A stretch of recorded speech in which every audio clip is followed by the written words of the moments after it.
ng pagpapala. In 3, 2, 1, go! In Jesus, I am super blessed. I am Macarius. Say it every day. Sapagkat pag dinideklara natin ito'y deklarasyon ng pagpapala sa ating buhay in our spirit, soul, and body. So let's begin.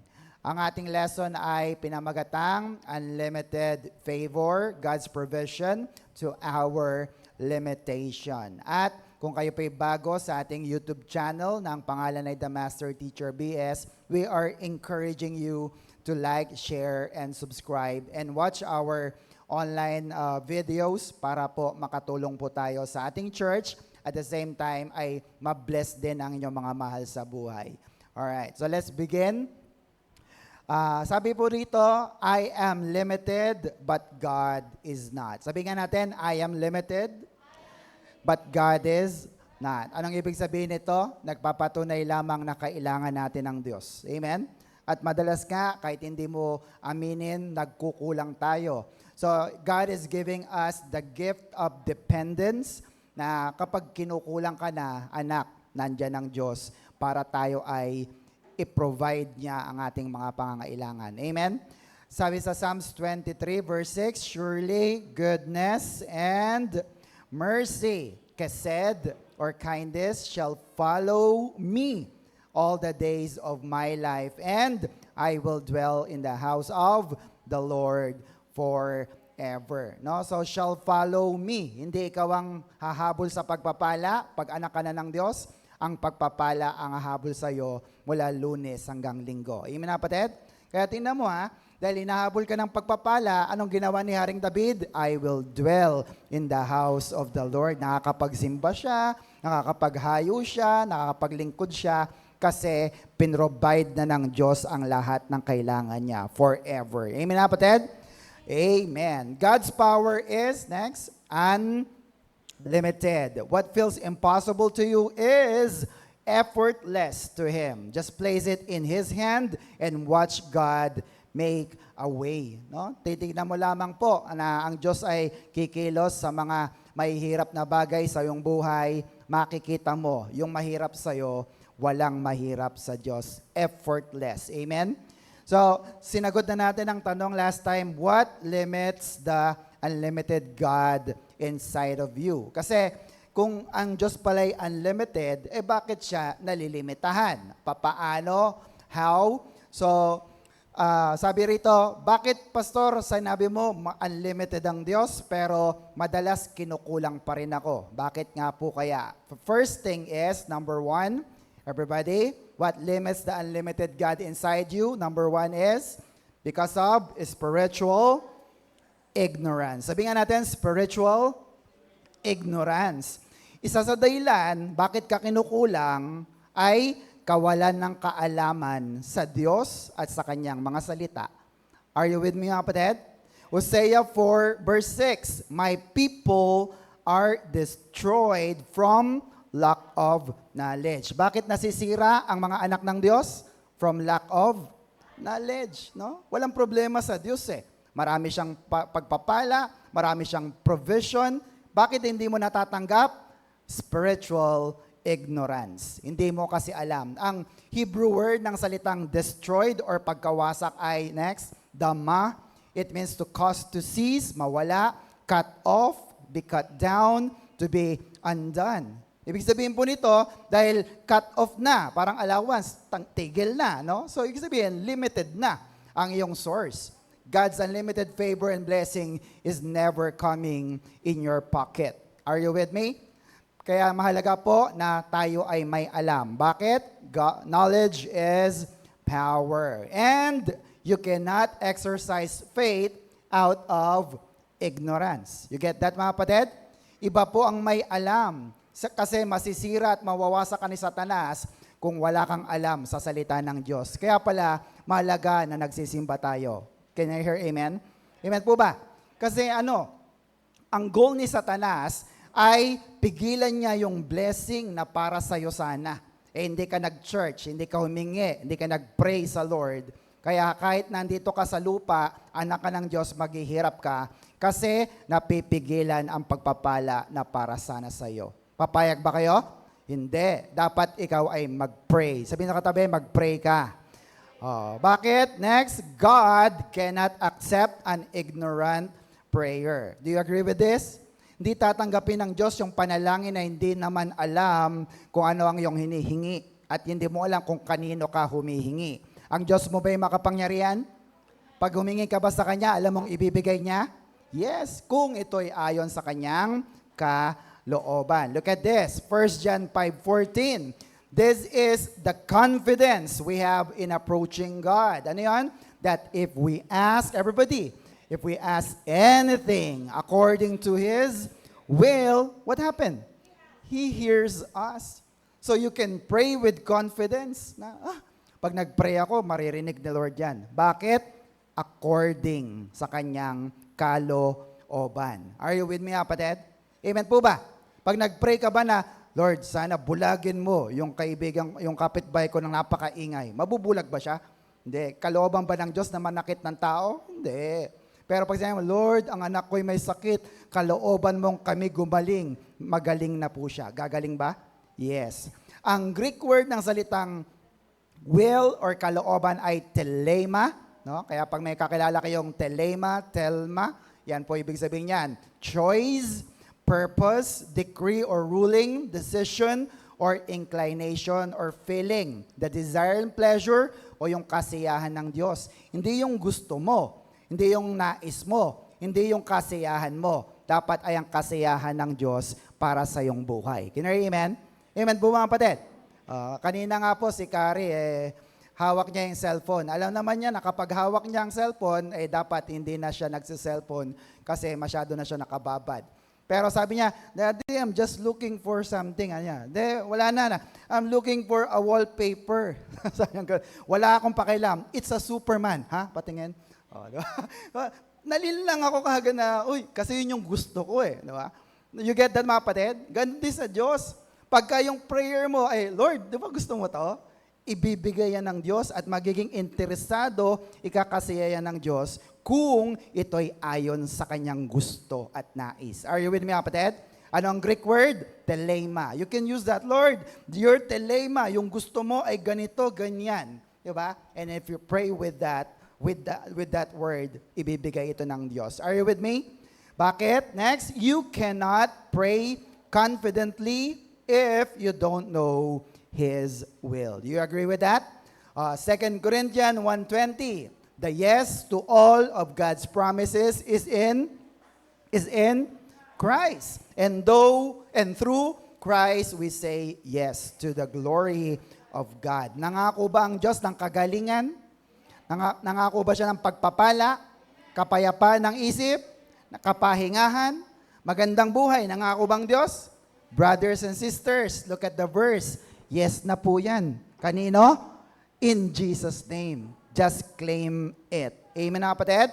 Therefore, dapat marunong kang manalangin ng tama kasi praying the right prayer leads to answered prayer. Therefore, next, don't beg for what God has freely provided for you. Picturean mo po yan. Huwag kang manlilimos sa bagay na binigay na sa iyo ng Diyos. Nasa sayo na yan eh. Amen mga kapatid?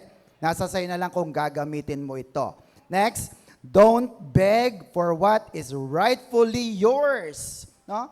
Yung mga bagay na dapat ay para sa'yo, bakit hindi mo natatanggap? Kasi baka hindi mo alam ang mga bagay na pinagkakalob sa'yo rightfully ng Diyos. Last time, diniscuss ko na yan. Balikan nyo na lamang po sa part 4 po ng ating series na ito sa ating YouTube channel. Are you with me, kapatid?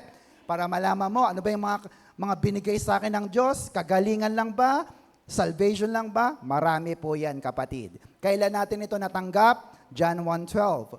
Yes, yet to all who receive Him, to those who believe in His name, look at that. He gave the right, exousia, to become children of God. Ang karapatan na to, Diyos lang ang kayang magbigay. Are you with me? Ano po ang Greek word ng salitang right? It means exousia, which means privilege, concretely magistrate, tagalitis ng kaso, so may power siya, di ba?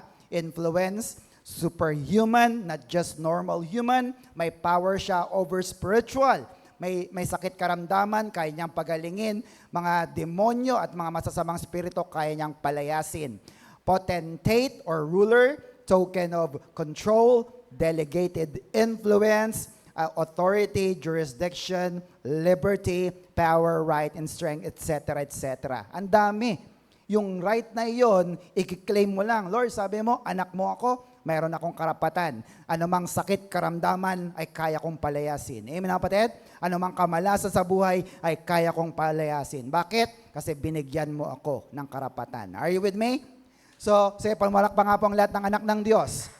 Sino pong mga anak ng Diyos dito? Taas nga kamay. Pero, kahit anak ka na ng Diyos, meron kang rights and privileges, pero meron ka ring responsibilities. Hindi po puro saya, hindi puro sarap sa buhay. Be responsible when you receive the power. Di ba sabi ni Spider-Man? Ano yung sabi ni Spider-Man? Great power comes with great responsibility. Do you agree with that? Amen. Binigyan ka ng Diyos ng sasakyan. Ipapark mo ba kung saan-saan lang? Harangan mo ba yung gate ng may gate? Hello? Be responsible. Are you with me, kapatid? Amen po ba? Amen.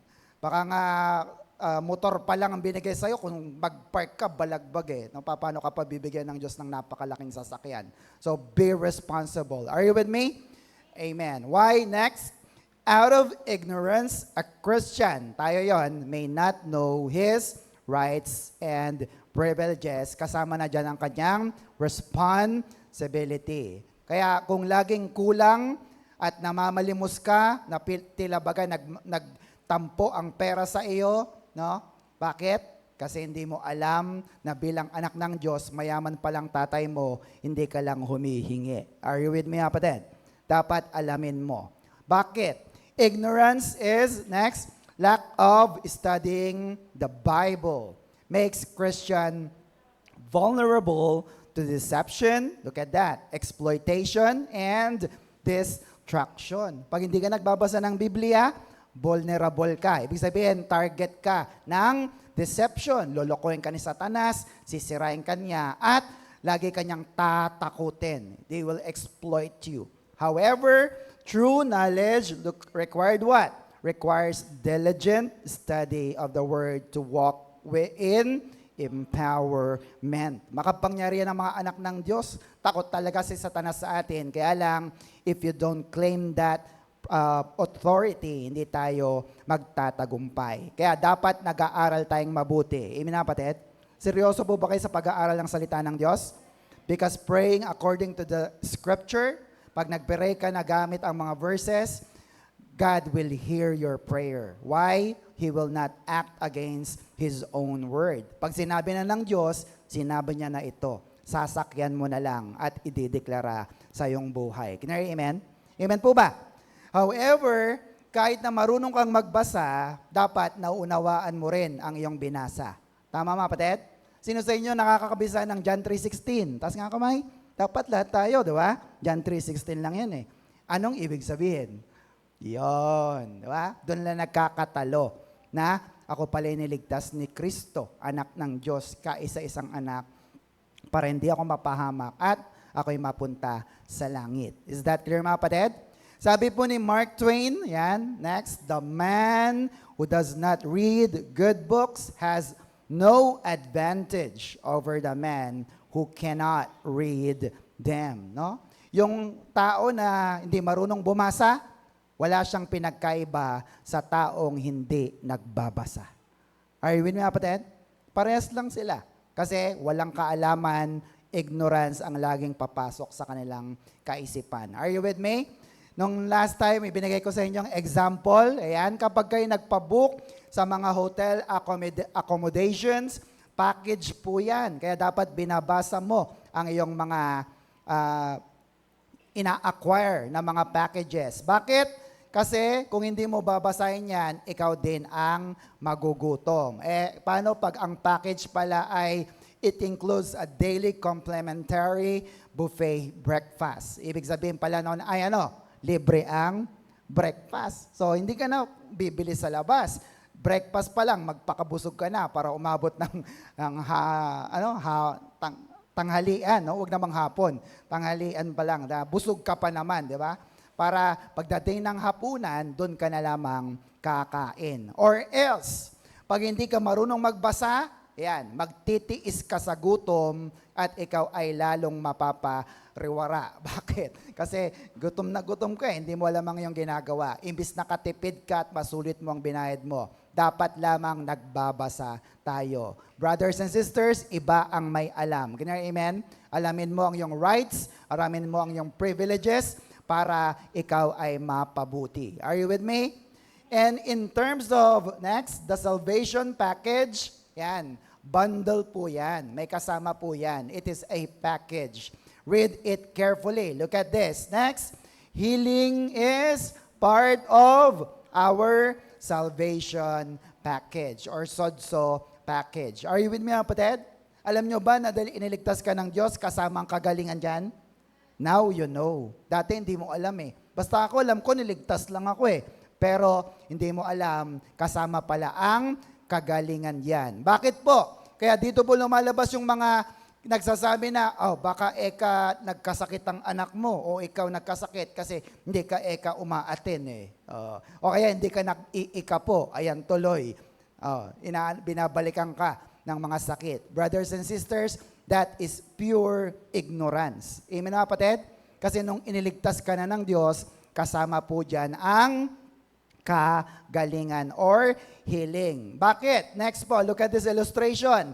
Nakadeposito ang healing sa iyong born again spirit. Baka hindi mo lang alam. Alam niyo po ba kung saan nakadeposito?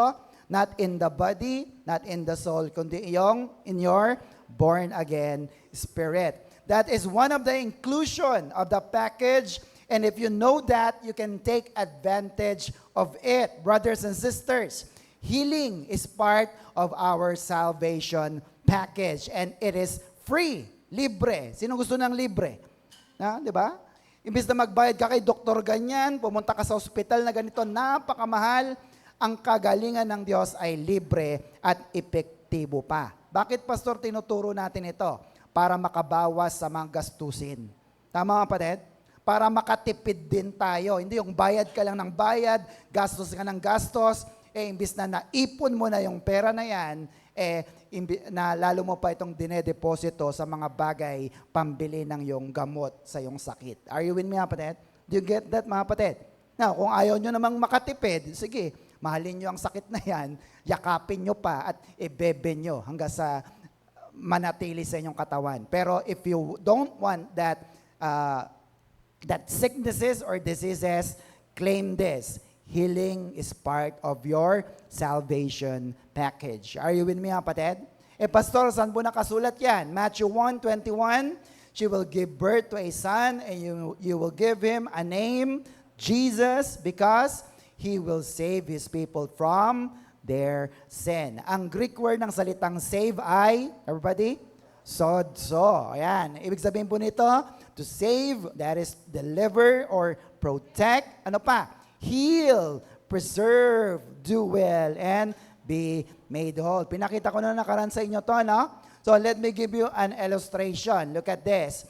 Our salvation is a gift. Therefore, our healing is also a gift. Nung niligtas ka, may ginawa ka ba? Wala. Tinanggap mo lang si Jesus. Kaya ang kagalingan mo, regalo din. Hindi po yan reward. Sabi sa katabi, hindi yan reward. Are you with me, kapatid? So all you have to do, dahil ito'y regalo, you need to claim it and withdraw it. You don't need to beg for it. Hindi ka kailangan makaawa. Magpasalamat ka na lamang. Bakit? It is already provided for you ng ating Diyos na buhay. Are you with me, kapatid? Amen po ba? Do you get that, mga kapatid? Iniligtas ka na ng Diyos sa kamatayan eh. Bakit hindi niya kayang ibigay ang kagalingan sa iyong simpleng sakit at karamdaman? Di ba nakakainis yun na alam mo naman yung anak mo, binigyan mo na ng baon. Tapos kada ano na lang hingi ng hingi, di ba? Binigay ko na yung buong allowance mo, ba't hingi ka pa rin ng hingi? Ay, akala ko kasi pang-arawan lang eh. Brothers and sisters, gano'n ang Diyos pag nagbigay. Ibinigay niya na ng package para mapakinabangan mo at hindi ka na mauubusan sa iyong pangangailangan. Are you with me, kapatid? 1 Peter 2:24, Christ Himself, He personally did this, carried our sin in His body to the cross so that we might die to sin and live for righteousness. Look at the next line, malakas. It is by His wounds that you have been healed. No? Past tense po yan, ha? Hindi pagagalingin pa lang, magaling ka na. Are you with me, kapatid?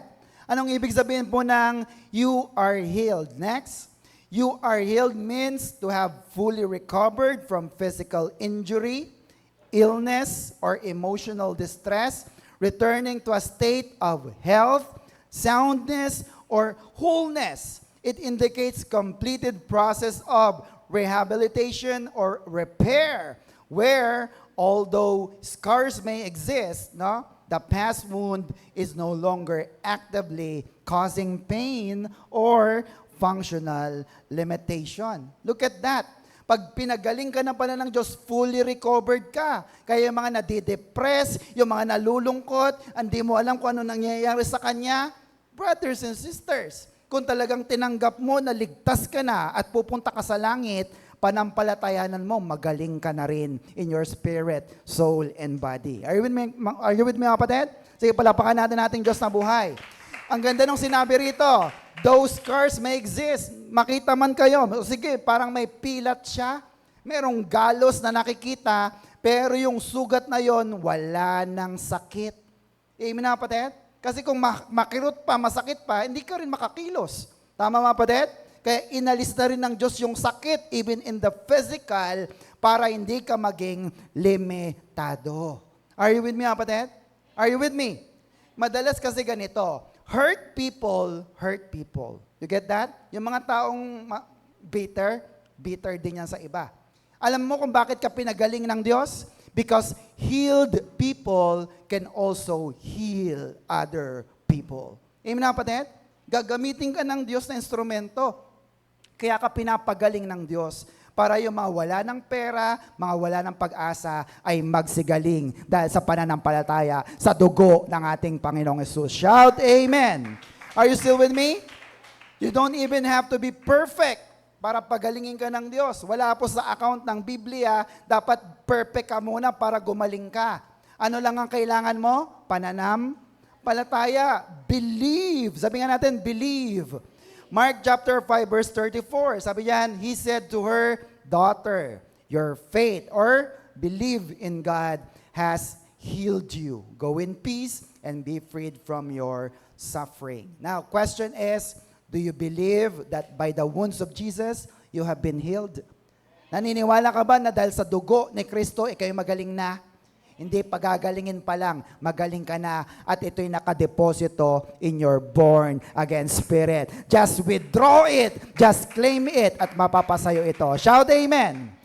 Amen. Another inclusion sa package, ang dami pala nito. Look at the Greek word, sodzo. What is that? Yung naka-highlight. Next, protection or protect. Sabi nga natin, protect or protection, no?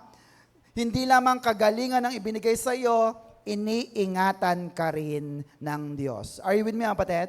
Amen po ba? Sino sa inyo ang hindi na hospital last year? Taas nga kamay. Palakpakan naman ng Diyos. Kung hindi ka na hospital last year, until now, ipagpasalamat mo yan sa Diyos. Papansit na yarn. Amen na, kapatid?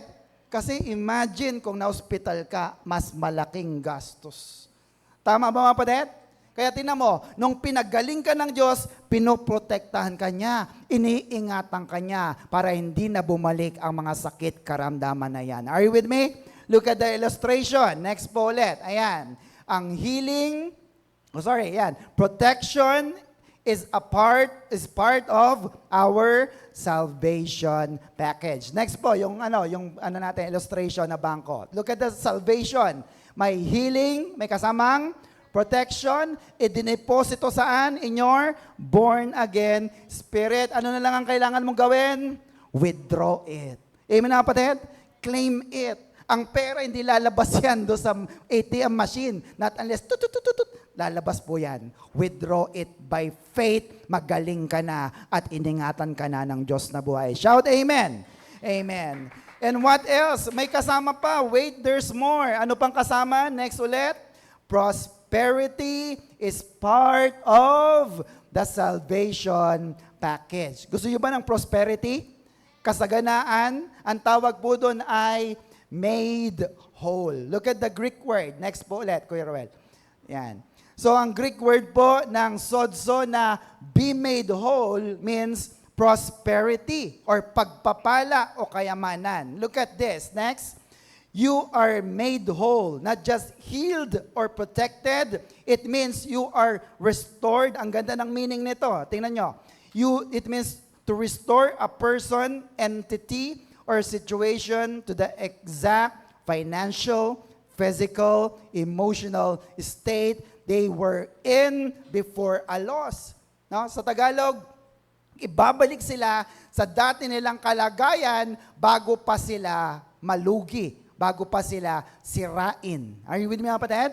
Injury or damage occurred. In legal or in insurance context, it implies full compensation. Binalik sa dati. In the spiritual context, look at that. It refers to total restoration. Ano yon? The body, soul, and spirit. Kaya grabe po ito. Kaya kapag iniligtas ka na ng Diyos, kasama dyan, pinapaganda niya, nire-restore niya ang buhay mo para umasenso ka na at maranasan mo ang Macarius life. Amen, kapatid? Why? Because you hear and obey the Word of God. Are you with me? But take note, gradual yan. Sabi mo, gradual po yan. Unti-unti, inaalis ng Diyos yung mga masasamang bisyo sa iyo. Sigarilyo, alak, sugal, pasyal na waldas, di ba? Puyat, no? Bakit? Para umayos ang health mo. Makapagtrabaho ka ng maayos, yung mental mo at yung physical mo ay maayos. Anong kasunod niyan? Magandang katawan, magandang pagtatrabaho, maraming sweldo at pagpapala. Can I hear amen? Amen po ba? That's why God restore you. No? Iniligtas ka niya. Ibinalik ka niya sa dati mong state ng kanyang pagpapala. Iniisip ko, anong kalagayan ang ibinalik tayo ng Diyos? Doon po sa Garden of Eden. Amen mga kapatid? Kung saan ang tao ay kompleto pa. Meron siyang spirit, meron siyang soul and body. Nung winasak ni Satanas ang tao, namatay ang kanyang spirit, nawala na lahat ng blessing. Nung dumating si Kristo, God, Jesus, restored us and making us born again in our spirit.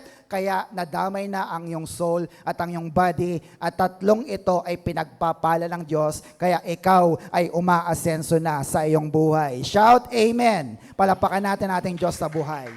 Are you with me? Pastor, mahalaga ba yung pinagsasasabi mo sa amin? Sa tingin niyo, mahalaga po ba? Yes. Bakit? Look at this. Kung ligtas ka nga, ha? Sino yung mga ligtas? Taas nga kamay. Pero hirap ka naman sa buhay, o kaya maaga kang mamamatay, o kaya may sakit ka, lagi mong iniinda. Pastor, di ako mag-church, masakit. Walang restoration na nangyari, lalo kang maghihirap. Amen na kapatid? Hindi ka na maglilingkod sa Panginoon at lalo kang malululong sa masamang bisyo, sa masamang lifestyle mo kung hindi ka i-restore ng Diyos. Praise God. Ang Diyos mismo ang nagbigay ng bagong buhay, spirit, soul, and body. Pinagpala na ng ating Panginoon. Kaya mayaman ka na sa iyong buhay. Shout Amen. Are you still with me? Mayaman ka na ba kay Kristo? Basahin natin. 2 Corinthians 8:9. You know how full of love and kindness our Lord Jesus Christ was, though He was very rich. Mayaman ba siya? Very rich. Yet, for your sake, look at that, He became poor so that by His poverty, He could make you, Gani, rich. Are you with me, kapatid? Pinayaman ka na eh. Kanino? Dahil sa paghihirap ng Panginoong Kristo. Pinanganak siya sa sabsaban, literally. Diba, mga kapatid? Wala siyang St. Peter. Hindi siya pinanganak sa St. Luke's, no? Na magandang ospital. No? Wala siyang sariling bahay.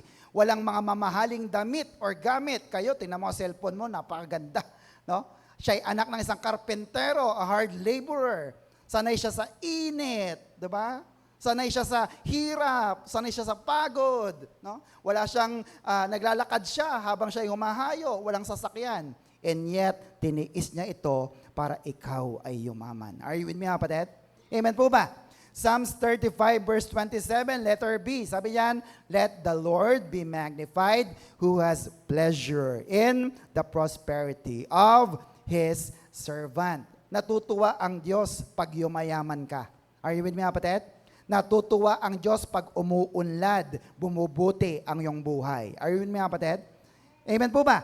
Kaya ito'y covered ng unlimited favor ng Diyos kasi sumusunod tayo sa Diyos. Not because masipag ka lang or madami kang mga kabuhayan or negosyo, kaya umaangat ang buhay mo. Hindi.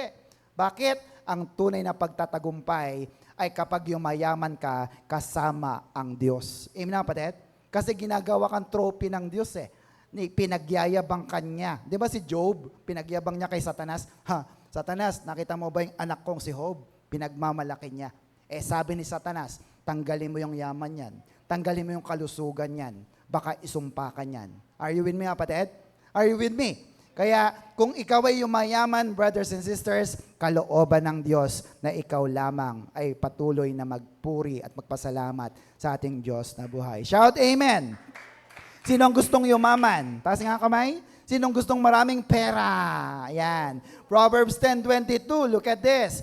It is the Lord's blessing, no, that makes a person rich, and hard work adds nothing to it. Sorry po ang verse na ito, binali niya yung prinsipyo ng masisipag. Bakit? Akala ng iba, pag masipag ka na, yayaman ka. Hindi pala. Sinong nagpapayaman? It is the Lord's blessing. Kasi kahit anong sipag mo, kung wala kang God's wisdom or God's blessing, mauuwi lamang ang ating sipag sa butas na bulsa. Are you with me, kapatid? Amen po ba? O kaya butas na banga. Di ba? Imbis na shoot sa banga, butas yung banga. Are you with me, kapatid? Kaya anong sabi ni Propeta Jeremiah? Jeremiah 2:13, for my people have committed two sins. Anong kasalanan? They have turned away from me, the spring of fresh water, or the fountain of the living water. And two, they have dug cisterns or containers, cracked cisterns that can hold no water, no, at all, no? Anong kasalanan ng mga anak ng Diyos? Kinalimutan nila ang tubig ng buhay, ang bukal ng tubig, ang Diyos. At naghukay sila ng sarili nilang tubigan. Let me show you a picture of a cistern. Yan. Ang ibig sabihin po ng cistern, hindi po siya balon. Ito po ay parang lalagyan na ibinaon sa lupa, malaki. Tapos po, pag ulan, yung tubig ay papasok diyan, naiipon po para may magamit sila pag tagtuyot ang panahon. Are you with me, kapatid? Kaya lang anong naging problema? Yung lalagyan na yan ay broken. Or, anong tawag doon? Crack cistern. Anong ibig sabihin? Pag ang isang boat, lalagyan po, ay merong crack. Anong mangyayari doon sa laman? Mauubos din. Are you with me? Amen po ba? So, dahil ang tao ay tumalino ng tumalino, walang masama dyan eh. Kaya lang ang tao, dahil sa sobrang talino niya, nag-isip na siya ng paraan kung paano siya magpo-provide on his own effort ng kanyang sariling tubig. At kinalimutan na niya ang Diyos na nagbibigay ng maraming tubig. Ibig sabihin, inalis niya na ang Diyos sa equation ng kanyang buhay. Lord, ako muna yung magtatrabaho, magsisipag muna ako, wala ka muna sa aking equation. Gagawin ko ito on my own effort. Ano nangyari? Hindi na siya umaasa sa Diyos at kapag may pera siya, hindi siya nagbibigay at madamot siya sa Diyos. Bakit? Sasabihin niya, pera ko to eh. Pinaghirapan ko ito, kaya hindi dapat ito ibigay kahit kanino. Are you with me, kapatid? Samantalang saan galing ang lahat ng pagpapala? Sa ating Diyos na buhay. So, anong ibig sabihin nito? Next po. This is an illustration of a cracked cistern principle. Anong ibig sabihin? Yes, pwede kang maghukay ng lalagyan, ibaon mo sa lupa, hindi ka pipigilan ng Diyos. Kaya lang, lahat ng huhukayin mo ay magiging crack at butas, broken. Anong ibig sabihin? Kung ito'y butas at basag, ano man ang paghihirap mo, ano man ang sipag mo, ilagay mo lahat doon, mauuwi rin sa wala. Are you with me, kapatid? Amen po ba? Kahit sariling sikap ka sa pagyaman, brothers and sisters, ang naipon mong tubig, yung pera na yan, yung yaman na yan, kahit bigyan ka pa ng 140 na truck at isang hotel resort, sa'yo na ang buong San Luis kung gusto mo pa. Pero hindi mo naman ina-acknowledge ang Diyos na nagpapala sa iyo, that cistern is broken. Yung container na yan ay crack at mauubos din, limited din ang supply na mayroon ka. Are you with me, kapatid? Amen po ba? O sige, maghukay ka. Pero yung galon na yan na ibinaon mo, halimbawa lang, 50 gallon lang ang kasya. So ilan na nga pwede mong kuhanin doon sa iyong inipon? 50 gallon din. Kung hindi siya butas, limited pa rin. Are you with me? Samantalang, pag pinili mo ang Diyos, look at the picture, you will have unlimited supply. Are you with me, kapatid? Amen po ba? So anong ibig sabihin nito? Do not trust or depend on the wrong source. Ang tunay na source ng pagpapala, hindi trabaho mo, hindi ang lakas mo, hindi ikaw. Ang tunay na source ng pagpapala ay ang ating Diyos na nagbibigay ng tubig na hindi nauubos. Shout amen! Are you still with me? Now, if you depend on your money, maubos yan. May crack eh. Pero pag sa Diyos, it is unlimited favor. At higit sa lahat, bibigyan ka ng wisdom ng Diyos, iingatan niya ang iyong pagpapala, pati ikaw at ang iyong buong pamilya. Do you like that, mga kapatid? Amen po ba? Tingnan niyo si Pastor Gani. Ilang taon na tayo dito sa church? May trabaho po ba ako? Buhay pa po ba ako? Buhay pa po ba ako? Tumataba naman siguro, no? O, diba? Gumaganda ba ang buhay? O medyo talagang nakukonsumi sa inyo. No? Are you with me, mga kapatid? Hindi ka pababayaan ng Diyos. Bakit? Kasi kami ay nagtitiwala doon sa Diyos na nagbibigay ng tunay na pagpapala. Shout amen! Are you still with me, mga kapatid? You do the same. I encourage you, magtiwala ka rin sa Diyos na nagbibigay ng lahat ng pagpapala. Are you with me, mga kapatid? Amen po ba? Or else, pag umasa ka doon sa pagpapala na hinukay mo at ibinaon mo, mauubos din yan unti-unti because it is called a broken or cracked cistern. Are you with me, kapatid? Amen. However, next, abundance and prosperity without God's wisdom leads to what? Abuse and misuse. It is a waste. Kahit marami kang pagpapala, pinagpapalang buhay mo ng maraming pera, ari-arian gamit, kung wala kang wisdom. Do you agree with this? Mauubos din yan. Or else, magagamit mo ang iyong blessing sa maling pamamaraan. Are you with me, kapatid? Amen po ba? Why? Sabi ng Bible, the love of money is the root of all evil. However, the lack of money is also root of all evil. Pag wala ka naman pera, nang-hold up din. Kaya, mahirap talaga pag ang tao ay may hawak na maraming pera. Are you with me, mga kapatid? Amen po ba? So kung matagal ka ng Kristiyano at hirap ka pa rin sa iyong buhay, siguro, wala kang alam, no, sa salita ng Diyos. Matagal ka na bang Kristiyano? Ilang taon na? Ilan ang alam mong pangako ng Diyos? Ilan ang alam mong utos ng Diyos? At kung alam mo man ito, sinusunod mo ba ito? Are you with me, mga kapatid? Kasi pwedeng ligtas tayo, pero hindi tayo sumusunod sa Diyos. Kaya anong resulta? Walang blessing or favor na sana ay para sa'yo, para ikaw ay umasenso sa buhay. Are you with me? Amen. So today, let me show you the first one, how can we solve the problem of spiritual ignorance? Pastor, lagyan natin ng solusyon ang mga problema na yan. What is that life application? Number 1, everybody, pastors must teach God's word carefully. No? Hindi lang dapat correct ang pagtuturo, kundi dapat maingat. Sabi mo nga, maingat. Or careful. Bakit? Ang mga tao, hindi naman kagad yan maniniwala sa salita ng Diyos. Pero pag maingat ka, matatanggap nila ito. Are you with me? 2 Timothy 4, verse 1 to 3.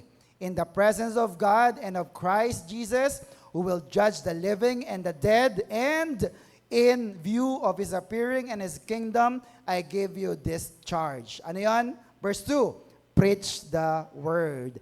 Be prepared in season and out of season. Amen?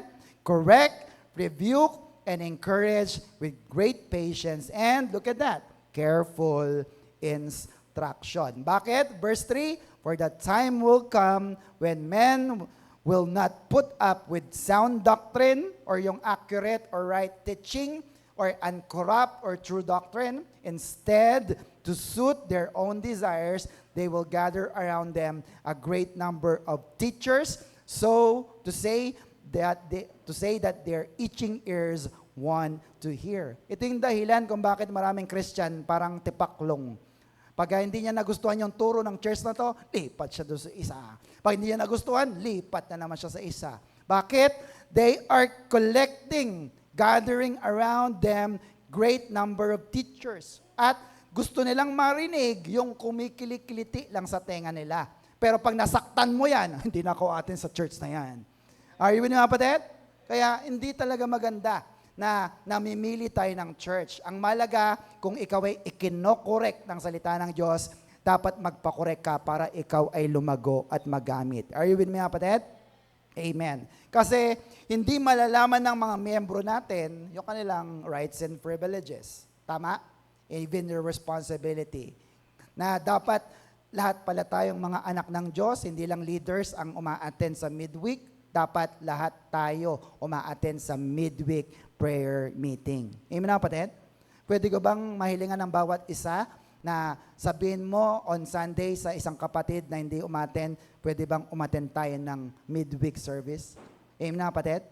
Bakit? Para malaman mo ang mga salita ng Diyos. Bakit? Hindi ka agad maa-absorb ng isang tao, lalo kaka-attend pa lang, na siya'y magaling na. Ako nga, 10 taon na ako nagpe-preach eh. Magaling na kayo! Sabi ng iba, Amen! Pero pag sumakit lang ang ulo, hello, doc? Hello, drugstore? Amen mga kapatid? Kasi minsan hindi pa niya na-absorb. Magaling na siya. Hindi niya na-absorb, super blessed na siya. Hindi niya na-absorb na ligtas na siya. Are you with me? Are you with me? Mahalagang uma-attend sa gawain. Bakit? Sabi ni George Bernard Shaw, beware of false knowledge. It is more dangerous than ignorance. Pag hindi ka umattend ng church, ang matututunan mo yan, false knowledge. Look at that. Papaano kung ang leader nyo, sinabi, lahat ng sumasamba ay dapat idukdok ang ulo hanggang sa lupa para tanggap ng Diyos ang iyong pagsamba. Ikaw naman, idukdok daw. Di pagdukdok mo, di ka na nagising. Are you with me, mga kapatid? Because of lack of knowledge or ignorance. Are you with me? Kung hindi ka matututo ng salita ng Diyos na maganda, matututo ka ng mga maling katuruan sa labas. Are you with me, mga kapatid? Gusto niyo bang matuto ng salita ng Diyos? Mag-aral tayo ng salita ng Diyos. Why? Next, ignorance is not knowing the truth. Stupidity is refusing to accept it. No? Ang ignorance, hindi niya tinatanggap ang totoo. Pero yung stupidity, ayaw niya talagang tanggapin kaya totoo o hindi ang bagay na ito. Are you with me, kapatid? Amen po ba? So, sabi dyan, next po, you can cure ignorance, but you cannot fix stupid. Are you with me? Yung ignorance kasi, unbelief, nagdududa lang yan. 50-50. Magaling ka na. Sabi ng isa, 50-50. Bakit 50? Gitna. Pag naniwala siya ng isa pang porsyento, 51, magaling na yan. Tama mga kapatid? Amen po ba? Kasi unbelief lang naman. Pero yung stupid, yung hindi niya alam, it is called disbelief. It is forever and will last forever na hindi siya maniniwala sa katotohanan. 100% ayaw niyang maniwala. Amen na kapatid? Kahit sabi mo, may Diyos, may Diyos, may Diyos. Sabi niya, wala. Are you with me, kapatid? So, pwede mo pang solusyonan yung kanilang mga ignorance ng mga kapatiran. Kaya dapat magturo tayo ng salita ng Diyos na buhay. Are you still with me? It is also arrogance. Sabi diyan, the only thing more dangerous than ignorance is arrogance. Sabi ni Albert Einstein. At sabi ni Donald Miller, in the age of information, ignorance is a choice. Look at that. Sa dami ng impormasyon, internet, di ba? Alam mo na halos lahat eh. Minsan nga, tinatanong mo na si Google, alam mo ng katotohanan, sino nagliligtas ng kaluluwa, lalabas dyan, Jesus Christ. Walang problema dyan. Pero ayaw mong tanggapin, well, kung hindi mo talaga tatanggapin, it is your choice and you will be ignorant. Are you with me, kapatid? Amen po ba? Amen po ba? Kapag hindi nagturo ng tama at totoo ang isang pastor, paglalaroan ng demonyo ang isip ng mga membro. Kaya mananatili silang mahirap. Are you with me? Or ignorant sa salita ng Diyos. So, ang utos sa amin, be prepared. Maganda ka. No? Magturo ka. Kailan? In season or out of season. Nakikinig sila o hindi, magtuturo pa rin ako. Kahit nga wala ng tao siguro magtuturo pa rin ako. Kasi sabi ng Diyos in season or out of season. Are you with me? Amen po ba? Bakit? Para tayo matuto ng salita ng Diyos. Are you with me, mga kapatid? Binabali natin ang kaisipan na wag na mag-aral ng salita ng Diyos or wag nang mag-Bible school. It is very wrong. Sabi sa katabi, very wrong. Bakit? Sabi ni Albert Einstein, once again, next, once you stop learning, you stop dying. Do you believe that? Once you stop learning, you start dying. Do you believe this? Pag hindi ka na nag-aral, hindi ka na natuto, mapag-iiwanan ka at mapapahamak ka sa iyong buhay. Kaya sabi sa katabi, mag-aral tayo. The younger, the better. Ako, natutuwa ako dahil may mga bata dito, mga high school, college, kasi mas bata, mas maganda po. Kagaya ni Timothy at ni Apollos. Can you hear amen? Amen. Next, sabi dyan, studying is not a waste of time. Do you agree with this? Hindi sayang nga mag-aral ng salita ng Diyos. I will tell you. Sabi ni Abraham Lincoln, next, give me 6 hours to chop down a tree, and I will spend the first 4 sharpening the axe. Alam niyo ang ibig sabihin nito? Yung iba kasi, sige ng sige, putol ng putol, mapurol pala yung palakol. May tumutumba bang puno? Wala. Ang mga tao, ganun din. Sige ng sige, arya ng arya. Hindi pinapatalas ang kanilang isip. Nagiging mapurol. Kaya anong nangyayari? Palpak din ang nagagawa. Look at this. Sabi ni Abraham Lincoln, kung 6 na oras puputulin ang isang puno, 4 na oras bigay mo sa akin. Mag-aaral ako. Papatalinuin ko ang aking sarili, ang aking isip, para pag isang hampas pa lang, bagsak na ang puno na yan. Ganun, amen? Amen po mga kapatid. Kasi ayaw kang mapagod ng Diyos, kaya mag-aral ka. Palo ka ng palo, mapurol nga, walang mangyayari dyan. Patalasin ang isip natin. Ganun, amen? Amen po ba mga kapatid? Therefore, next, malapit na po, training is very important. Do you believe this? Sa negosyo, kailangan ba ng training? Sa trabaho, kailangan ba ng training? Sa school, kailangan ba ng training? Sa sports, kailangan ba ng training? Si Pacquiao ba nagtitraining pa rin? Yes. Champion yan, ha? Diba? Sa music, yung mga K-pop dancers, pag nanonood kayo, ang gagaling, di ba? Nagtitraining ba yan? Kayo dito, mga worship team, nagtitraining ba kayo? Ay, okay na yung ganyang pastor. Training is very much important. Kaya kung may mag-o-offer ng training, grab it. Take it as an opportunity para ikaw ay lumago sa iyong buhay. Shout amen. Palapakan natin ating Diyos sa buhay. Sabi ni Billy Graham, isa pong American evangelist at sikat na, sabi niya, one of the great regrets is that I have not studied enough the Word of God. I wish I had studied more and preach less. Siya po yung naglingkod ng 70 years sa kanyang ministry. Pero sinabi niya, no, nung siya pumanaw, sana pala nag-aral pa akong mabuti. Hindi lang ako hayo ng hayo. Hindi lang ako mission ng mission. Amen mga kapatid? Bakit? Kasi kung nag-aral siya ng marami, siguro mas marami pa rin siyang naabot ng mga tao. Although marami naman siyang naabot ng mga tao. Are you with me mga kapatid? Amen po ba mga kapatid? Mas malaki pa rin ang pakinabang na tayo nag-aaral. Why? Next, ministry can wait. Sabi sa katabi, ministry can wait. Amen mga kapatid? Mag-aaral ka muna. train well, and then after that, do the ministry. Kasi marami po tayong gagawin sa ministry. Akala nyo ba pag nagpastor, nagpipreach lang? Hindi po. 2 Timothy 4:2, sabi ulit. Next, preach the word. Isa lang yan, mag-preach. Be prepared in season and out of season. Ano pang gagawin? Correct, rebuke, encourage with great patience and careful instruction. Kaya hindi ka marunong mag-correct, no? Tira ka na, oh ikaw, late ka na naman. Pag talagang magagalit ang Diyos sa'yo. Ay grabe, ano? Tama ba mga padet? Kaya kung ikaw ay nag-aral, edukado ka, marami kang alam, matitrain ang iyong puso't isip at mapapangasiwaan mo ang church ng mas maayos, mapagpasensya. Amen na kapatid? Sige, palapakan natin ating Diyos sa buhay. Malapit na po. Therefore, next, everybody, the primary ministry of the Word of God is to correct, rebuke, and encourage. So, be faithful to the Word. Ang purpose ng Biblia para tayo ay matransform, hindi lang basta ma-inform. Are you with me, mga kapatid?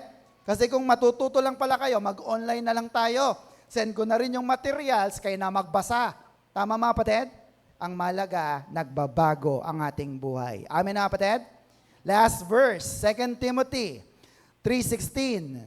All scripture is God-breathed and is useful for teaching, rebuking, correcting, and training in righteousness, so that the man of God may be thoroughly equipped for every good work in your ministry and mission. May natutunan po ba tayo mga kapatid?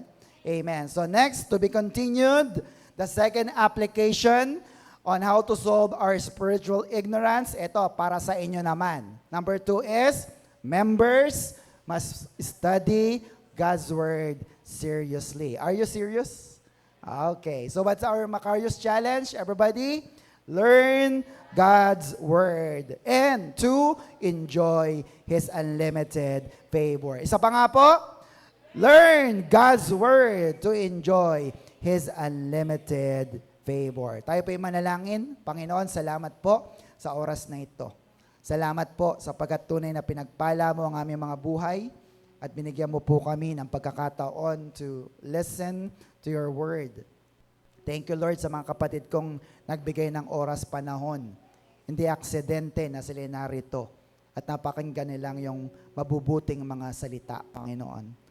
Lord, kagaya ng aming napag-aralan, na nawa kaming lahat po ay talagang maging seryoso sa pag-aaral ng iyong salita.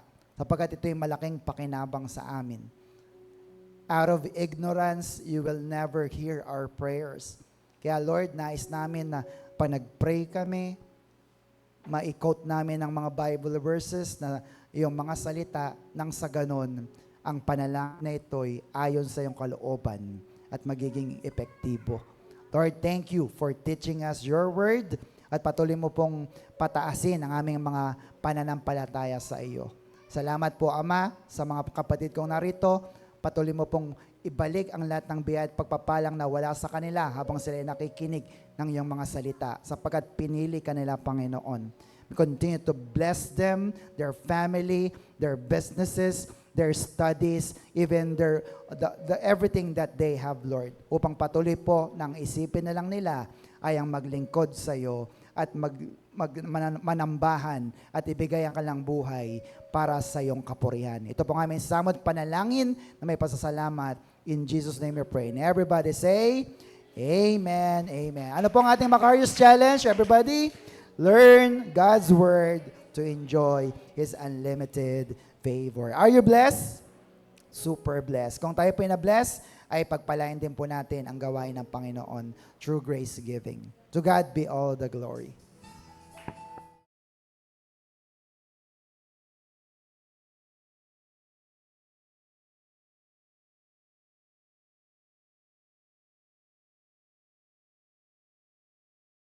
Go! Good day, brothers and sisters! May natutunan po ba tayo sa ating lesson? If yes, ilagay sa comment section. At kung nagustuhan mo ang video na ito, you can find more of this on our YouTube channel. the Master Teacher BS. You can like, share, and subscribe. See you in our next video.